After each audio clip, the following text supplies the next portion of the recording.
반갑습니다. 김행국입니다. 이번 주 되게 힘들었습니다. 이 다윗과 압살롬의 얘기가 나오더라고요. 평화통일주의인데 그건 도저히 안 되겠더라고요. 그래서 그건 포기하고 요한복음 말씀으로 묵상을 했습니다. 지난 6월 말 사회적 협동조합 길목에서 압록강, 두만강 북중 접경 지역 탐방을 다녀왔습니다. 주일을 포함하고 있는 일정이어서 그 지역에 있는 교회를 방문하여 예배를 드리기로 계획을 하였습니다만 사정이 여의치 않아서 탐방단 자체로 조직하여 예배를 드리게 되었습니다. 제가 어쩌다가 단장이라는 직함을 맡아서 그날 하늘뜻을 제가 맡아서 하게 되었습니다. 그날 하늘뜻 제목은 달리다굼입니다. 달리다굼이라는 표현이 나오는 성서는 마가복음이며 그 주의 성서 본문이었습니다. 예수께서는 아이의 손을 잡으시고 달리다굼 하고 말씀하셨다. 번역하면 소녀야 내가 내게 말한다 일어나거라 하는 뜻입니다. 우리 일행은 일제가 간도 지역에 설치했던 총영사관을 방문하였습니다. 현재는 일본군 죄증박물관, 죄를 증명한다는 뜻입니다. 죄증박물관으로 이름 짓고 일제가 행했던 만행을 전가하고 있습니다. 연변 지역, 조선족 자치주가 있는 지역입니다. 연변 지역에서만 항일 활동으로 돌아가신 분이 3,234명이고 이들 열사에 대한 기록물들이 여기 전시되어 있습니다. 이 가운데 꾀꼬리라 불린 12살 소녀의 얼굴이 사진으로 있었는데요. 그 얼굴이 내내 잊혀지지가 않았습니다. 이때까지 저는 하늘뜻 표기를 하리라고 전혀 예상을 하지 못하였습니다. 이후 사정으로 우리 자체적으로 주일 예배를 드리기로 하고 그 주에 주어진 성수 본문을 찾아보니 바로 달리다굼, 저 마가복음의 말씀이 나왔습니다. 예수께서 소녀에게 일어나거라 하는 말씀은 자연스럽게 12살 소녀 항일 열사와 연결이 되었습니다. 꾀꼬리처럼 노래를 잘 불렀던 그 소녀는 누구의 말을 듣고 항일 투쟁의 길, 민족 독립의 길에 나섰을까요? 우리 탐방단은 이번 여정에서 달리다굼이라는 말씀을 들었을까요? 라고 하늘뜻 표기를 마무리했습니다. 이번 주에 많은 일들이 있었죠. 부가하지 않겠습니다. 화가 나서 도저히 그 얘기를 할 수가 없어요. 하늘뜻은 현장성이 핵심이라고 생각합니다. 지금 이 자리 이곳에서 벌어지는 현장을 성서와 더불어 해석해야 한다고 생각합니다. 탐방단의 하늘뜻은 함께 압록강, 두만강에 펼쳐진 우리 민족의 역사와 항일의 현장을 보고 그 감동을 공유하였기에 가능한 것이었습니다. 이번 주 주어진 말씀을 함께 읽겠습니다. 제가 먼저 읽겠습니다. 예수께서 그들에게 말씀하셨다. 내가 생명의 빵이다. 내게로 오는 사람은 결코 줄이지 않을 것이요 나를 믿는 사람은 다시는 목마르지 않을 것이다. 유대인들은 예수께서 내가 하늘에서 내려온 빵이다 하고 말씀하셨으므로 그분을 두고 수군거리면서 말하였다. 이 사람은 요셉의 아들 예수 아닌가? 그의 부모를 우리가 알지 않는가? 그런데 이 사람이 어떻게 하늘에서 내려왔다고 하는가? 그때 예수께서 그들에게 말씀하셨다. 서로 수군거리지 말아라. 나를 보내신 아버지께서 이끌어주지 아니하시면 아무도 내게 올 수 없다. 나는 그 사람들을 마지막 날에 살릴 것이다.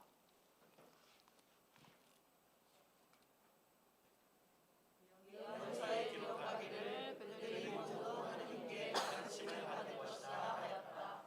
아버지께 듣고 배운 사람은 다 내게로 온다. 이 말은 하느님께로부터 온 사람 외에 누가 아버지를 보았다는 것을 뜻하지 않는다. 하느님께로부터 온 사람만이 아버지를 보았다. 내가 진정으로 너희에게 말한다. 믿는 사람은 영생을 가지고 있다. 나는 생명의 빵이다. 너희의 조상은 광야에서 만나를 먹었어도 죽었다. 그러나 하늘에서 내려오는 빵은 이러하니 누구든지 그것을 먹으면 죽지 않는다. 나는 하늘에서 내려온 살아있는 빵이다. 이 빵을 먹는 사람은 누구나 영원히 살 것이다.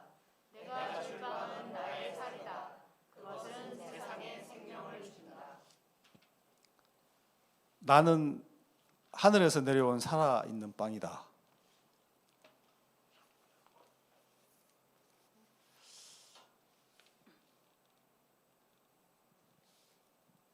나는 하늘에서 내려온 살아있는 빵이다. 말씀이 어렵습니다. 하지만 우리가 아주 자주 들어서 잘 아는 구절이기도 합니다.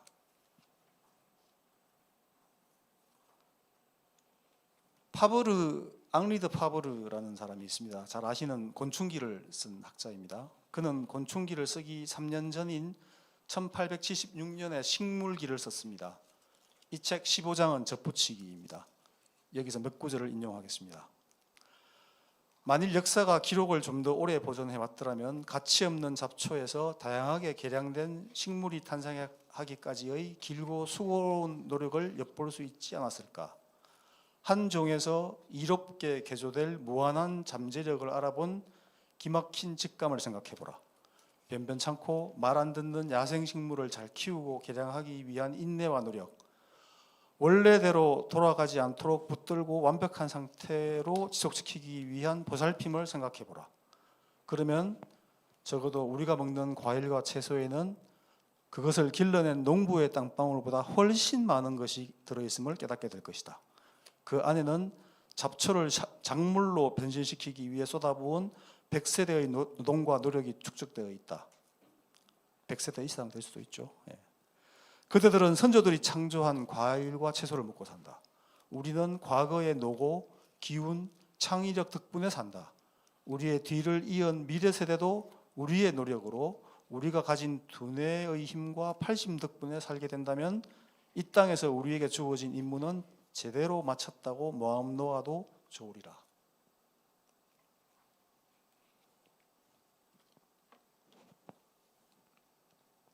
문학적인 표현이 있어서 한번 딱 듣고 쉽게 딱 이해가 되지는 않습니다. 하지만 요지는 아시겠죠? 우리가 지금 먹고 있는 과일과 채소 거의 모든 것들은 우리 선조들의 끊임없이 부단한 노력으로 개량을 해서 만들어진 것들입니다. 저는 하늘에서 내려온 살아있는 빵의 힌트를 이 구절에서 찾았습니다. 우리 모두는 누군가의 노동에 기대어 살고 있습니다. 그 누군가에는 잡초를 먹을 만한 것으로 변화시키기 위해 애써온 우리 선조도 포함할 수 있을 것입니다. 노자의 글을 몇 구절 인용하겠습니다. 무의당 장일순 선생의 노자 이야기에서 가져왔습니다. 노자 도덕경 13장은 총욕약경으로 시작합니다. 총은 총회할 때 총자고요. 욕은 욕을 먹는다 할 때 욕입니다. 총욕약경. 사람들은 큰 사랑을 받거나 욕을 먹으면 논란이. 귀대한 약신. 이것은 큰 근심을 제 몸처럼 귀하게 여기는 것이다. 가위 총욕약경. 어째서 사랑을 받거나 욕을 먹는 일에 놀란다고 말하는가? 총위상. 사람들은 사랑을 받는 것은 좋은 것이라 알고 욕위하, 욕을 묻는 것은 나쁜 것으로 안다. 득지약경, 실지약경. 그래서 그런 것들을 얻고도 놀라고 잃어도 놀라는 것이다. 시위총욕약경. 이것을 사랑을 받거나 욕을 먹는 일에 놀란다고 말하는 것이다. 하위 귀대한 약신. 어째 큰 근심을 제 몸처럼 귀하다고 여긴다고 말하는가? 오소이유 대환자 위오유신. 내게 큰 근심이 있는 까닭은 내게 몸이 있기 때문이다. 급오무신. 내게 몸이 없다는 경지에 이르면 오유하완. 내게 무슨 근심이 있겠는가? 기위 신이 천하자.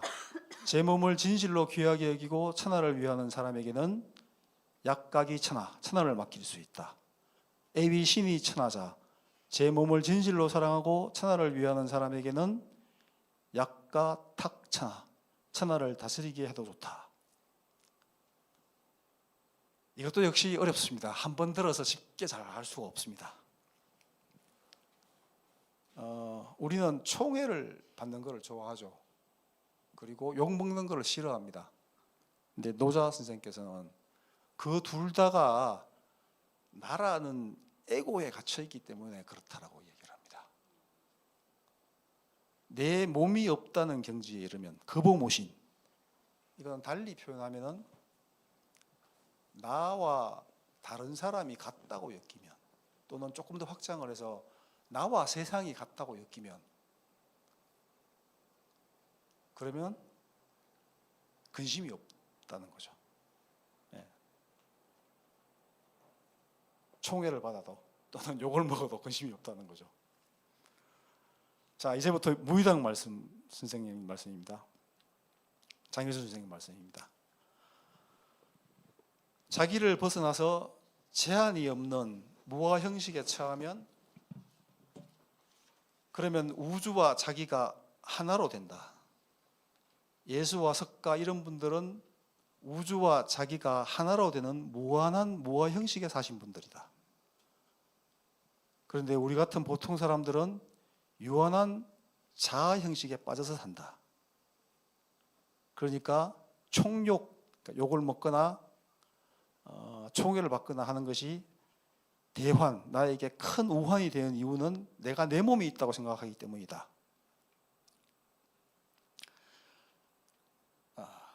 여기 그래서 거보무신, 내가 내 몸이 없다라는 상태에 다다르게 되면은, 나에게 몸이 없다는 그 경지에 이르게 되면은 무슨 병통이 있겠느냐. 그래서 장자를 읽어보면 지인, 인간에 다다르면 그것은 무기, 에고, 나가 없다. 그런 말이 있다. 완성된 사람은 지인, 사람에 다다른 사람. 완성된 사람은 에고, 사가 없다. 한정된 자아 형식에 갇혀서 살지 않는다. 그러니까 장자의 지인은 한정이 없는 무아 형식 속에서 사는 사람이다. 그렇기 때문에 그런 사람의 경우는 장천하, 어천하, 천하를 천하에다 감추고 사는 사람. 내 안에 우주가 있고 우주 안에 내가 있다. 이는 바로 예수의 말씀입니다. 나를 따르고자 하는 자는 자기를 버리라고 하셨는데, 바로 아상을 여의라. 자기를 버린 자라야 아버지의 뜻대로 움직일 수 있다. 무의당 선생님이 이렇게 풀이를 하셨습니다. 역시 어렵습니다. 한 번에 듣고 쉽게 이해할 수가 없습니다. 제가 노자 도덕경을 아마 20대부터 읽었으니까 한 30년 좀 넘었는데요. 역시 어렵습니다. 그래도 뭐 대충 감이 오시죠? 어떤 의미신지.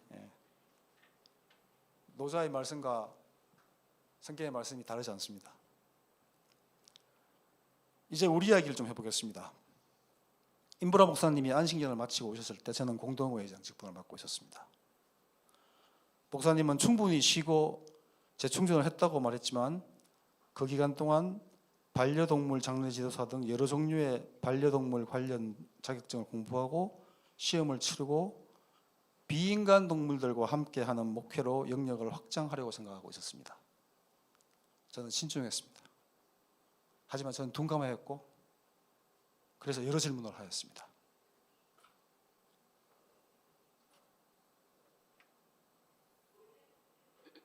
내 안에 우주가 있고 우주 안에 내가 있는 그 경지를 알지 못하는 자가 그 길로 가려는 분의 꿈을 어찌 헤아릴 수 있었겠습니까?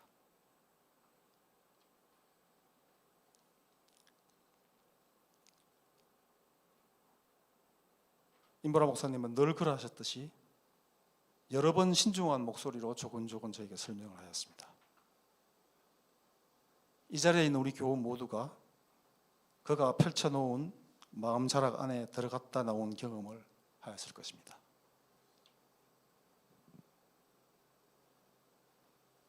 이제 에베소서 5장 1절에서 2절 말씀을 읽겠습니다.